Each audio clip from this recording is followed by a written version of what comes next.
Gary doesn't know I'm about to ask you these questions, do you, Gary? I do not. No, I No, do at but all. I'm excited because I'm never. I got to be honest with you. I prefer improv and surprises, so I I'm ready thought, to go. yeah, I could kind of tell you were that kind of guy. I could kind of tell. I'm actually just going to turn on my video camera here, in fact, very quickly while I do this. And Gary, I don't know if you've got a camera at your end. Feel free to turn that on if you so desire. I love it. If you Let me have one, that'd be see. tremendous so we could see you. It's always, of course, more engaging to actually see who we're speaking to. There we go. Hey, how is Hey, Manhattan mate. this afternoon?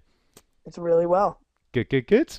So, without further ado, 60-second quiz, no right and wrong. Tell us two of the films that would be in your top 10 list of favourite films ever.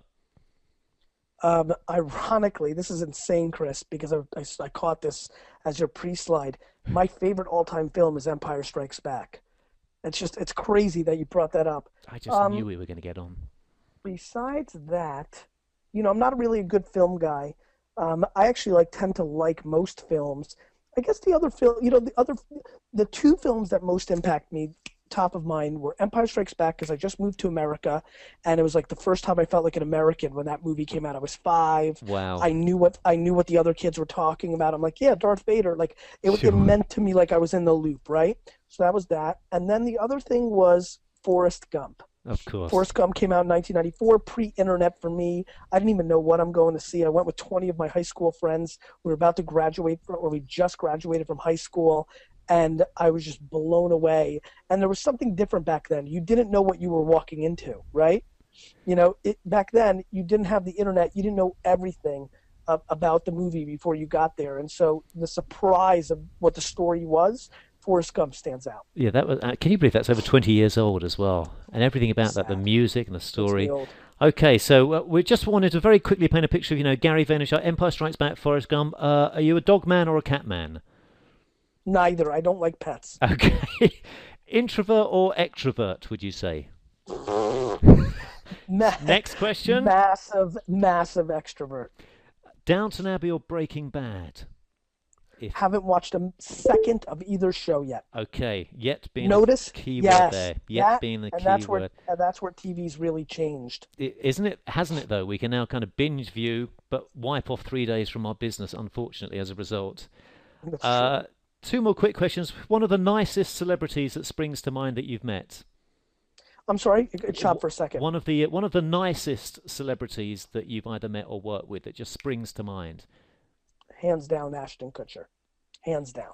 And of course, he wrote a very nice testimony about you on the back of your book.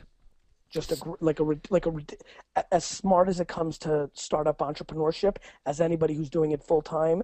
And then when you take into account that he has to spend his time as being a celebrity and doing the show and what he does, it's very impressive to me and a great guy. And I thought it was great in Jobs as well. I know some people slated the movie, but The movie, people listen, just do. and I told him, and he's become a friend. The movie was okay. He killed it. Oh, unbelievable, unbelievable. And kids? No kids? What's your kind of your personally? Yeah, have you got kids? I have two, Okay, Misha and Xander. Misha's 4.5. Xander's 18 months. Uh, Girl, boy. beautiful name. Um, Thank you. Misha and Xander are my life, Chris. Wow, Are of my course. absolute life. Now, the only reason I wanted to kind of throw out this right hook, if you like, for the the first 120 seconds, let's say, was because they may seem like random questions I'm just throwing out there, but essentially what we're really doing is the nucleus of pretty much everything that you talk about in online and in your business. It's what I've learned a huge amount from you, and that's really engage with your audience through stories. And really, That's right. jab, jab, jab, right hook, your current book, that's really, I guess, the central message. For those that may be unfamiliar with jab, jab, jab, right hook, your current book, could you kind of sum up the central Yeah. message to that, please? Yeah. So for everybody who's watching slash listening, m- the hundreds and hundreds and thousands of you that are on this, and I see the numbers. Um, a lot of you are trying to sell something. Now, by the way, when I say sell something, yes, that can be informational product. Yes, that can be wine. Yes, that can be raising money for a charity. Yes, that can be parenting your kids. You're selling, right? You're selling. Sure. To me, why I've been successful in my career is I'm always selling where people actually are, not where they used to be or not where I wish they were. And that's very important. And so what I did in Jab, Jab, Jab, Right Hook is I wrote a book about the social networks, the 8 or 9 social networks right now that are actually platforms that a lot of us are spending our time on. A lot of us, I mean, our eyes and our ears and most of all our attention has shifted dramatically. Look, there are an ungodly amount of people right now watching this, Chris. 30 years ago, this technology did not exist. And it blows my mind. Those people were reading a book on their porch. They were watching television. They were at the movies. They were consuming content in a different way if that's what they were doing. So what I'm focused on is Facebook, Twitter, Tumblr, Pinterest, Instagram, LinkedIn, Snapchat, Vine, Google+, these platforms that every day more and more people are spending time on. And what I see is the hundreds of people watching right now, thousands of people watching right now, you, me, the far majority, most people are struggling to figure out how to make it work as a business. See, Web 1.0 was easy. Search and email marketing was easy. It was direct conversion. Social's hard, and it takes patience, thus the title. Give, and ask, or jab, jab, jab, right hook. And so to me, I went through the book of a philosophy of giving, and then asking in return, not expecting, Chris, not expecting in return, asking, hoping for a conversion, predicated on how good you gave, right? And number 2, I broke down the platforms one by one and explained the nuances of each platform and how to actually storytell in them. And I gave 80 case studies to help people figure out how to do it. So what you're saying here is that the jab, jab, jab of the title is essentially give, and then the right hook is, and then ask for something back in return. Is that really what you're saying is the central message of successful marketing? I think so. I mean, listen, I don't know much about every detail of your world, Chris, but here's what I know. You have created a platform where my time is very valuable. I get paid lots of money and don't do a lot of stuff. And you've been able to bring me to your audience right now. And, you're bringing value and it's setting us all up. We're all doing it. It's the reason I'm here. There are hundreds of people right now that have not heard of me. Chris, it's amazing. Even with my 1 million followers and 150 TV appearances and all that, you know how it is. Sure. People still don't know. I mean, yeah. It's incredible to, back to Ashton. My favorite story to tell anybody is when me and Ashton went out to dinner and the waitress was more excited that I was there because she grew up watching Wine Library TV. And I looked at her. I was like, I thought she was joking. She didn't know who Ashton was. She didn't know who Ashton was. I was like, what are you talking about? That's hilarious. That's kind of how it works, right? And so I know that to be true. And thus I want to be here for the next 40 minutes and bring as much value to this audience as possible. All I'm going to do is jab. I'm going to answer your questions. I'm not here to sell my book. I know. That will happen later. Sure. If I do a good job and I answer questions and I make them think, and you know me well enough to know I do think I see the world a lot differently than the majority of people that look like me on paper. I'm a different kind of marketer. I come from a much more of a marathon, long-term, legacy, lifetime value, percentage of wallet spend mentality. I am dramatically more patient than the far majority of marketers and salespeople and business people in the space right now. And that's what makes it work for me. And that's how I feel comfortable. Now, that might be predicated because I already built some big businesses. I probably, in theory, would have been a little bit less patient if I hadn't done well before. But I was patient from the beginning, even building the wine business. It's my natural state. It's my DNA. I feel uncomfortable taking before I give. And I think that's something people need to think about. You see, what I like about you is you back it up with actions. That talk is cheap. It's very easy, particularly let's say using Facebook. It's very easy to say the right thing, and a person's true character is determined by what they do, not what they say. So here's a perfect example. What I mean by that is 45 minutes. There's nothing to sell, as we've said. I've even said this in the invitation. We're going to hopefully just entertain and give some value, and that's kind of the whole gist of it. You also hit on something. Give.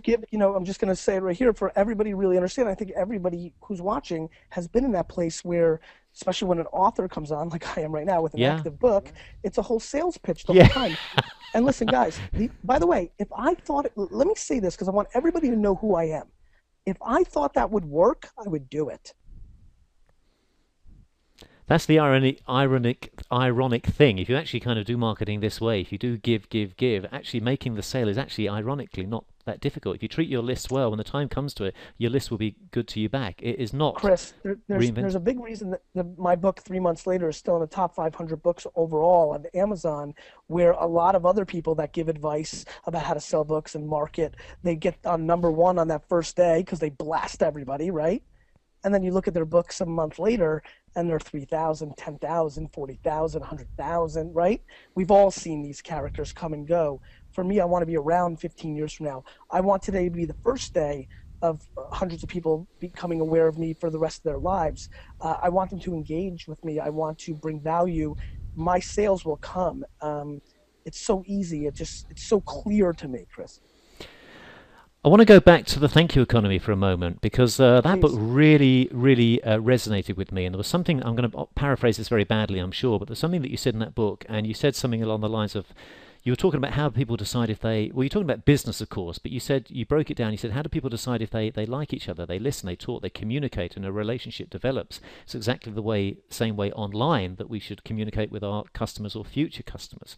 But you said that the key here is really if you're brave enough to expose a little bit of heart and soul. I do remember that sentence, and I had to put the book down. I thought, do you know what?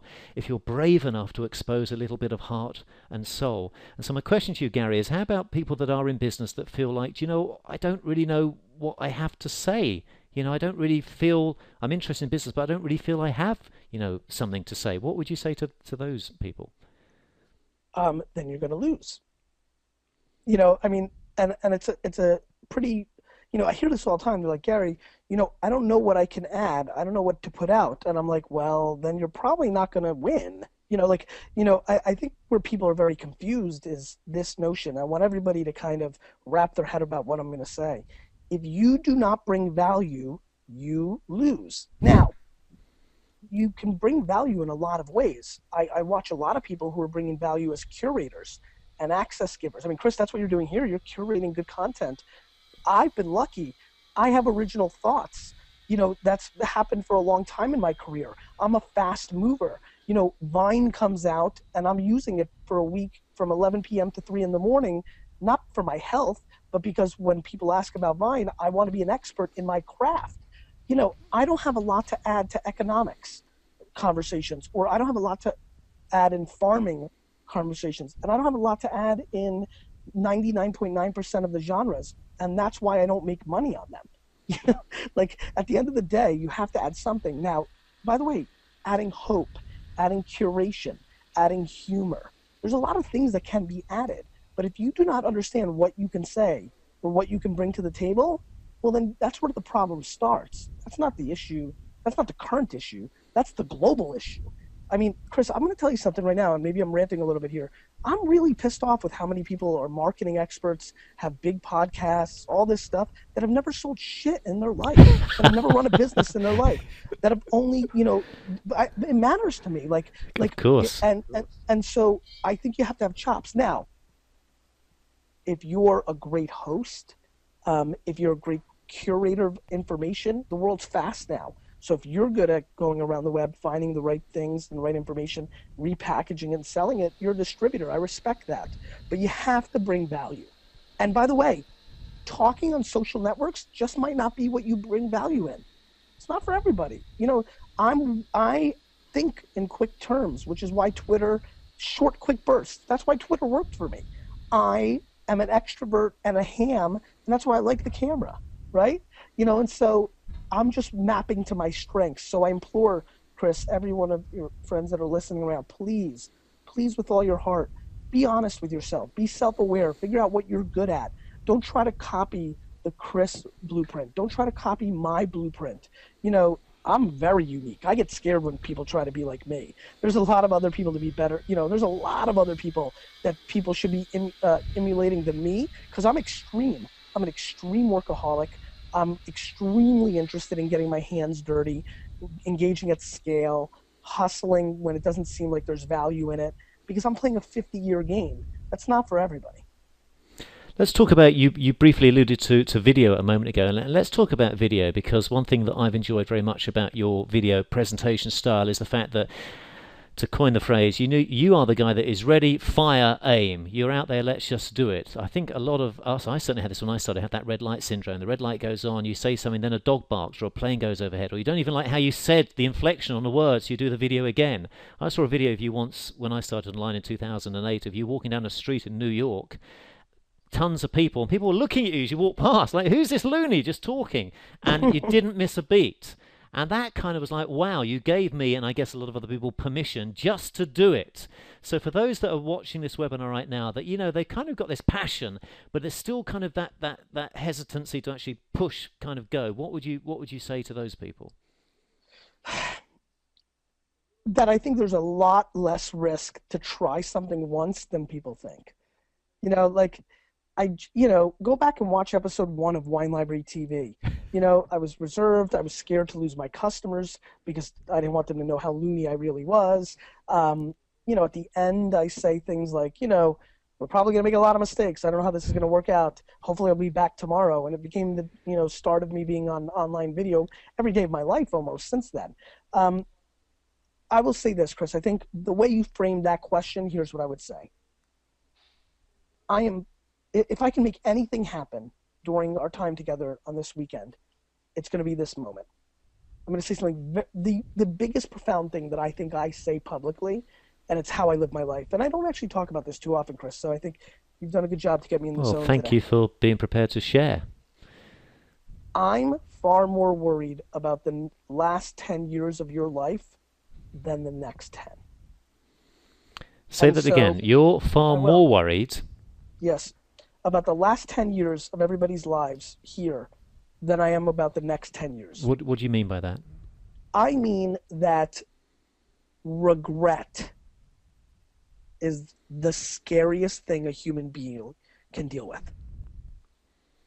And so the reason I'm always willing to take chances and do things is I'm an old soul, Chris. Something weird happened to me. I am an old soul, a true one. Like when I fly on planes, I gravitate towards sitting with 80, 90-year-olds. I always did this. My mom even tells me as like a 5-year-old, I'd go to the park and literally go sit down with the oldest of old people. It was just weird. And I would just talk to them. And I've always been that way. I think I'm an old man from day one. And so what that does is I've had a lot of conversations in the last decade with 70, 80, 90 years old individuals. And something keeps coming up, Chris. It's them wishing. The amount of times the word wish comes up when you talk with somebody who's 70, 80, 90 versus not is flabbergasting. As in wish they had done something that they hadn't done? That's right. Nobody says, I regret doing. Nobody says it. Nobody says it. Nobody, when I sit down, and I'm good, I'm a schmoozer, I'm a psychologist, right? Sure. When I sit down and they start telling me their life, I never hear somebody say, I wish I didn't, do blank. They do. They're always like, I wish I spent more time with my family. I wish your kid. They go, I wish Gary, I traveled more. I wish I'd taken that risk. Job. Yeah. That risk. I wish I asked that girl out. I wish I did videotape that one time when I had a hunch that I could have been I wish I wish I did start a Facebook account 3 years earlier because I would have been big. It's these things that I keep thinking about that people are sitting with right now. Like I wish I did email that person and ask them, guys, here's a good one for everybody who's watching. Think of 3 people that you desperately want to connect with. Literally go find their email because you can. Email them right after this video, right now. Email them and say, hey, Tim Ferriss, I want to have lunch with you. By the way, 99.99999% of the time, you will not get it. But that 0.1, it's game-changing. It can be. So whether it's Mark Human or whether it's Chris, sorry, Chris, I just sent you a bunch of email, or if it's, whoever it might be, listen, I get 100 of these a day, and I say no all the time because I don't have the time. Of course. But once in a goddamn blue moon, I say, come to Vayner for 5 minutes. And I did that once last year, and it turned into, Chris, is there a way to share a URL with anybody here? Yes, we could. I'm going to ask if you can type it in the, you can either tell me or you can type it in the chat window on the right-hand side. I don't know if you can see that, Gary. In chat? Yep. So I'm just going to put this up. Story.co. It created this company, Grape Story. Grape Story dot, was that .com or .co? No, .co. .co. It's just so interesting to me. I took this meeting, and now I have a multi-million-dollar agency that represents the top celebrities on Vine. And this was as the result of an off-the-chance email saying, "Can I, hang out for?" Scarier than that. It's off the chance of a kid who raised his hand at a Toronto keynote Wow. and said, "Can I get 30 minutes of coffee with you in New York?" And I said, "No." On stage in front of thousands of people. He said, "What if I beat you in rock, paper, scissors?" I love the kid. I go, "What?" Yeah. He goes, "What if I beat you in rock, paper, scissors?" I said, "Okay." He gets on stage, and Chris, you know me a little bit. If I beat him, I would never see him. I would never in the world see him. But he beat me, and we had this drinks, and it led to a multi-million-dollar company. So, in 6 months. So, you just never know. Insane. And by the way, what makes Mark Cuban, what makes Seth Godin, what makes these people what they, and then all the Zucks and the Ev Williamses and all the tech people in Silicon Valley that I care about, what makes these people is them taking those random meetings. I guess what it comes down to for me, Chris, is you've got to take your at bat. You got to swing. You just have to. That's what I want everybody to know. That you get one at bat. And it's funny to look back to what you're talking about, regrets. There's an amazing book that you probably read called "The Top 5 Regrets of the Dying." Very depressing title, but it's about. By the way, I want to expose myself. You kind of jumped in and said, "I'm sure you read." I've only read like 6 books in my life, so Okay. I'm a bad boy when it comes to that. Well, essentially, it's about a woman who is a professional carer, and she looks after people in their 80s and their 90s, and she just says what you said. There's a common theme, and I think my biggest fear, it sounds like yours is the same, is I don't want to be that guy that's 80 and just thinks, oh, if only. I don't even mind if I try something that didn't work. I just don't want to say I didn't even. Well, let me try. really throw you for a loop. I'm going to say this. This is something, again, I'm in the zone today. Some of these things I haven't really talked about a lot, maybe here and there. You're just asking the right kind of questions, the tone of the interview, I guess. Good on you. I literally love losing. Let's just frame that so everybody heard that correctly. You literally love losing. When it comes to business and sports, that's why I love the Jets so much. I love the process of the climb far more than the spoils of victory. I have liked the last 2 years of building VaynerMedia, my new agency, being the low man on the totem pole in the agency world, much more than the last 5 years of being the big man in the wine world. I like that nobody knew who I was in the agency world. I like that there's multi-billion-dollar Sir Martin Sorrell, WPP, Omnicom, billion-dollar public companies in the game. I like that everybody, when I first announced it, was like, oh, you think because you have a lot of Twitter followers, you could build an agency? I loved being underestimated. I loved losing clients because I didn't know what I was doing at first. I loved it. A true entrepreneur, a real business builder, loves losses on the table. I need those check marks on the table. They drive me. They're my oxygen. I prefer to take a step back. I like losing money. It's good. It brings humility. It reminds you you're playing the game. It's the right thing to do. Like if you're bad and you're not good enough, you deserve to lose. It feels fair, and it inspires me to be better every day. So let me, if I may, pick you up on that. You just talked about really enjoying the climb. I love that. A great kind of image, very strong, striking visual. But how much of that is, do you think, in your DNA and your parenting, and how much of that is just the fact that you just want to be a successful business guy? Do you think it's inherent in you as a kid? Emigrating from yes, from the last. I think this has been mapped, right? Like even though I've never read it, this nature nurture thing, it's been mapped, right? And I think the DNA versus parenting environment thing has been long figured out, and I agree with it. Which is, I'm a product of all my realities. Yes, a ton of it was naturally in me, but I'm sure this insane hunger, this underdog mentality, even when I'm winning, or what's even scarier, Chris? I'm now psychoanalyzing myself lately. I'm like, did I leave the wine business because I was at the top and I needed to be the underdog? I didn't like being up there, right? I Sure. think the answer is yes, to be honest with you. Okay. I have, I liked being, I loved high school, being not popular freshman year and then being really popular senior year. I loved that climb. I like that. I like that kind of stuff. It's how I'm wired. I think it has a lot to do with being an immigrant, coming to America with no money, not speaking the language, kids making fun of me for not speaking the language, kids making me drink piss out of a Pepsi can, like being a little guy. Yeah, I love that stuff. I live for it. I live for it. Can I ask, are But, your but I apologize. My parents, hard work was in our blood. Like we came here with nothing. I watched my dad work every hour of his life. It felt normal. Hard work was instilled. My mom did an incredible. My mom's such an amazingly warm human being. So, it's really interesting. My mom and dad and the environment. I think of myself as a contradiction, Chris. I am fiercely competitive and have a humongous ego. I want to win. I want to win. I know I'm good. I got it, right? At the same token, and I think, it's fun for me to have a relationship with you because it's a new one and it's a lightweight one. We don't know each other super well, but I think you could tell from like LA and from right now and from probably what you've heard of friends that we're both close to, I'm also a good dude. Like I want to build the biggest, here it is. Here's the saying I love more than anything in the world. Ready?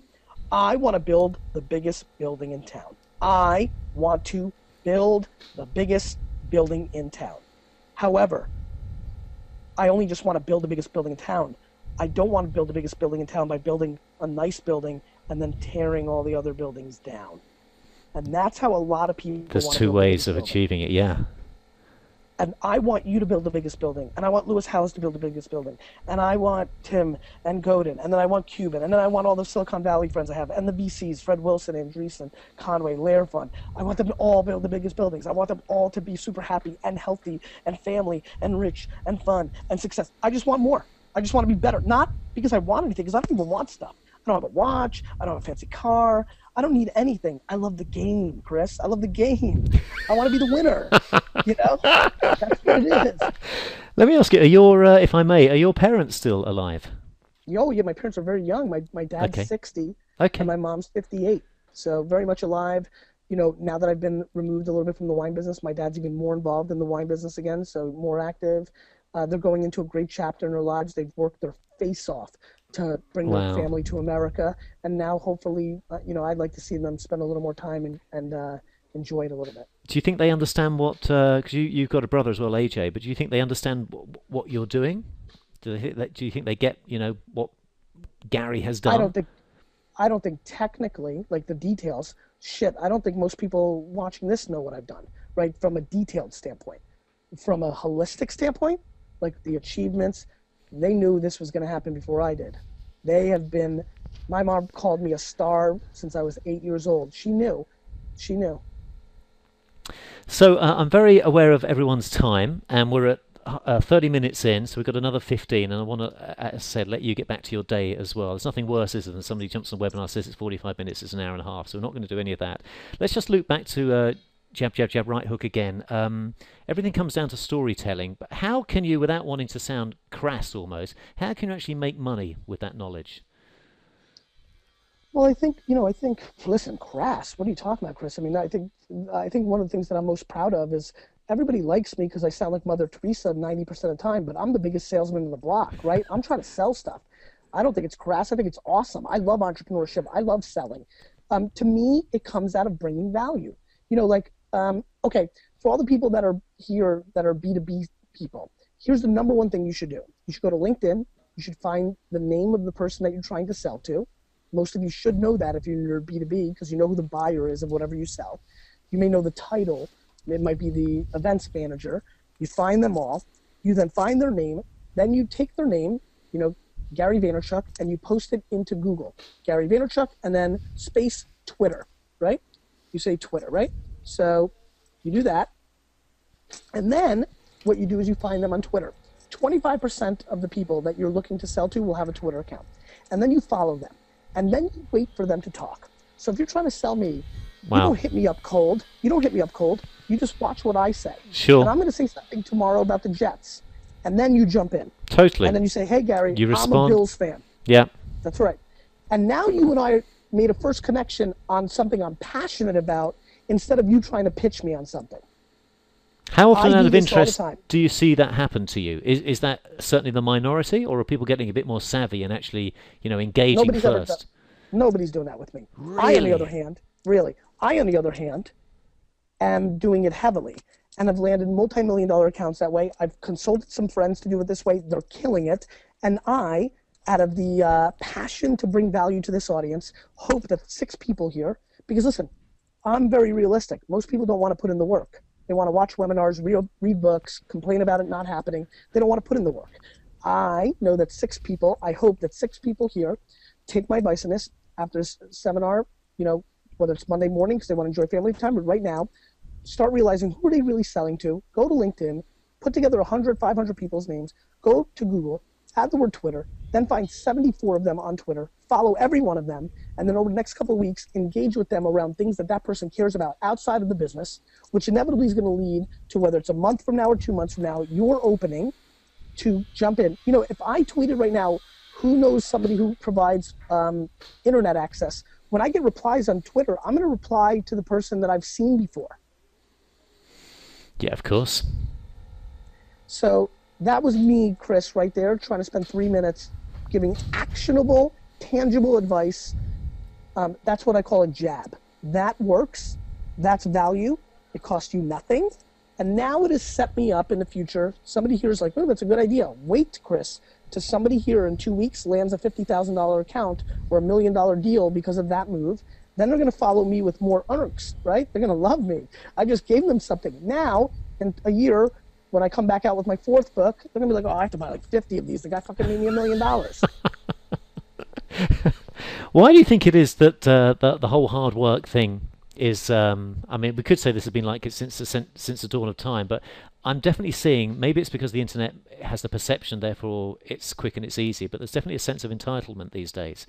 I just see the internet as a tool that allows us to do things, faster, but it's still a learning curve. It still took me an awful long time before I made any money online. Why do you think it is that that many don't really want to put in any hard work at all? Um, Do you think it's because just they human naturally, nature? Just yeah. It's not super complicated, right? I think that they, I think that, I think about this all the time. I just think it doesn't come natural to them. It's the same reason, Chris, that I want to work out every day and have muscles and a chest for the first time in my life and be healthy and better cardio and live longer. And I'm not doing it well. I'm fighting. I'm trying. yeah. Certain things don't come naturally, but that doesn't mean you shouldn't work for them. What didn't come natural to me was, what came natural to me was being full of shit. But over the last 20 years, I converted myself into being zero full of shit. What didn't come natural to me was being organized. But in the last 7 years, through an assistant and Google Calendar and other things, I've become organized. You have to fight, otherwise you don't get the results. Well, I'll tell you what I'm going to do, Gary. I'm going to ask Greg, who's our moderator, Greg Ray, who's fielding questions behind the scenes here, to quickly jump on, because I did promise that we had some questions that some would like to ask you, and we've got about 7 minutes left. So, Mr. Ray, Greg Ray, firstly, can you hear me, young Mr. Ray? I can hear you, Mr. Farrell. Hello, Gary. How's your day? I'm doing Oh, we have great. a How are great group you? here. Yeah, I'm it's good. awesome. We Greg, had so have a thank you for number of fielding all these questions. questions. Yeah, so is there kind of an overriding theme to some questions that we can throw at Gary? There's a few here, and now that you've said questions, tons are rolling in, so I'll Of try to course. adjust. But the first one was, Gary, you spoke in 2011 about concentrating on context and not so much on content. Do you still believe the same in 2014? I do. I think context. Listen, they both matter. The problem is that everybody focuses on content. Everybody talks about content. Nobody's talking about context. The context matters, right? Like, look what's going on with this video, right? Like, we were not on video at first. It was going to be audio. I've never done video with GoToMeeting before. Chris, thanks for showing me this feature. I didn't even know it freaking existed. And it changed it. Now a lot of people have seen my face, so I've actually been able to say different things Different things. Think about what I'm about to tell you. I've said different things because I knew my face could do the work Wow, instead yeah, of my words. I sure. mean, context, guys. Very Great good. question, Greg. Well said. If I were a newbie in the social network marketing adventure, tell me the best platforms to learn or master. You mentioned a couple, LinkedIn and Twitter there. Any other suggestions?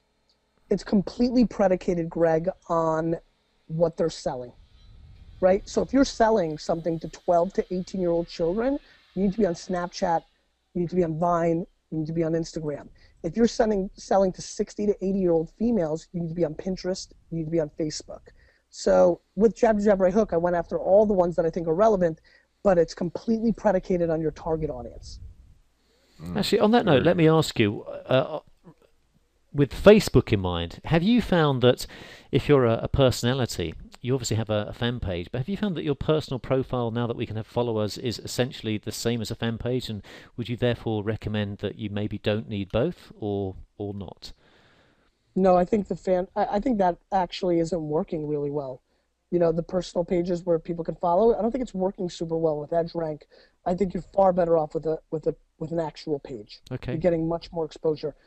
I get way more engagement on my page than I do with my personal page that has followers. I'm not even sure my personal page with followers is working. Like Okay. it's just, you know, Yeah. uh, I don't know if you've tested both or you've seen it, but it doesn't look like anybody's personal pages are doing well. It's almost like it's functionally not working.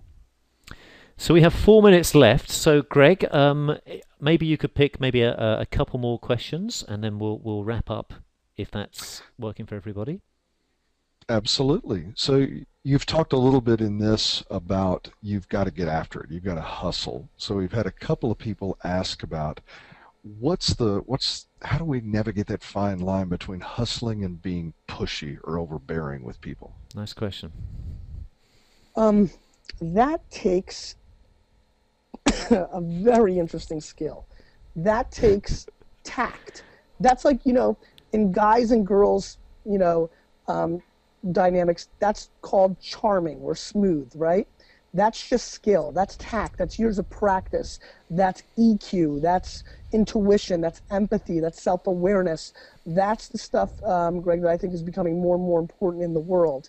And so, you know, the answer is different to everyone. Sometimes I look to close immediately because it feels right. Sometimes I slow roll it for 4 years and everything else in between. So I think that's a skill. That's like saying, how do I get better at singing?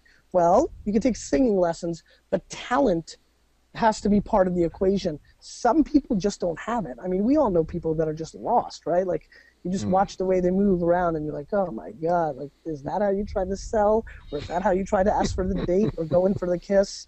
Or, I mean, it's all that stuff, right? So I don't know if that's teachable, but what I will say is this.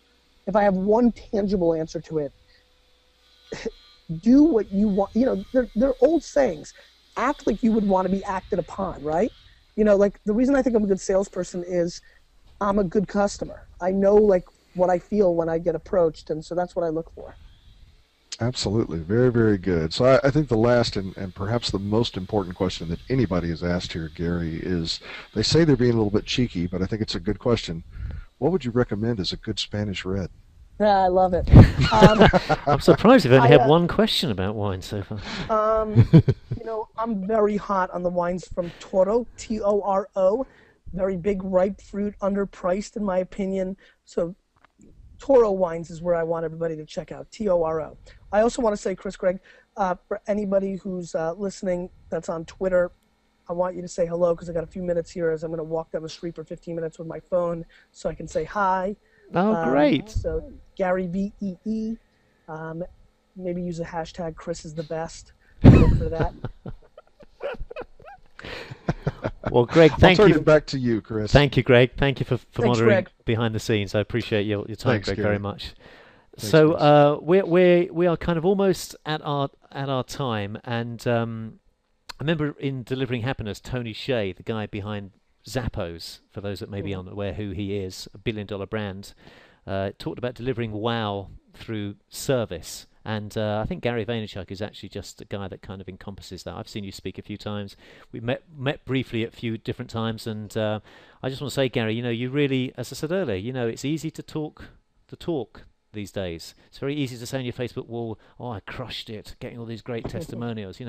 So boring, so dull when people say that. As we said, a person's true character is defined by what they actually do, and you certainly are doing exactly as you spoke about. Look at this, hasn't even mentioned, your book for sale. Obviously, if you haven't bought it, we'd like to encourage that. Just go to Amazon, it's the best place. Jab, jab, jab, right hook. I have my copy right here.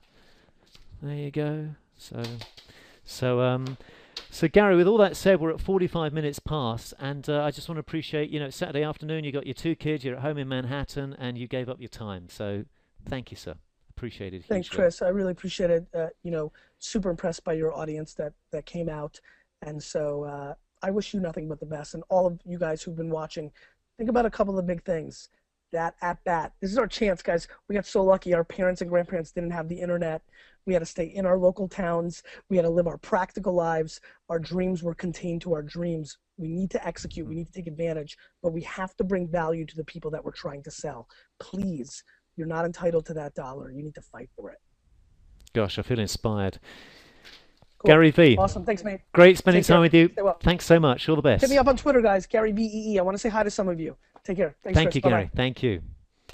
So Gary's going to disappear, and all that remains for me to say is thank you very much for giving up your time today. Hope you've enjoyed this this kind of peek behind the genius. Really, it's not luck that allows you to come to a country. We didn't really dwell on this that much, but he came from Belarus in Russia, not speaking English, came over here as a kid with his brother and his parents, learnt the language, hustled, started working in his dad's liquor store, eventually took that business online, turned that into a $60 million business, and is now doing the same for his digital consulting company called VaynerMedia. Off the back of that, has picked up a lot of celebrity and well-known clients, and is teaching them essentially to do what we've spoken about over the last 45 minutes, how to engage our story, how to harness the power of social media to tell our story and to grow our brand. So thank you for your time. It's been super nice spending it with you. I'm just going to quickly look at the questions here. And if we have no more business, I think that is it. As I say, there's nothing to sell in this webinar.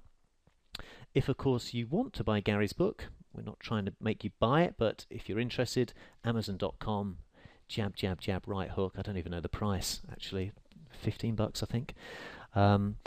This has been recorded, so I will be sending out the recording of this. And again, I want to be very respectful of your time, so I'm going to wrap it up now. 46 minutes past. Thank you very much, ladies and gentlemen. Thank you, Gregory, for moderating. My name is Chris Farrell. This is Farrell signing out for now. Speak to you soon. Take care. Bye-bye.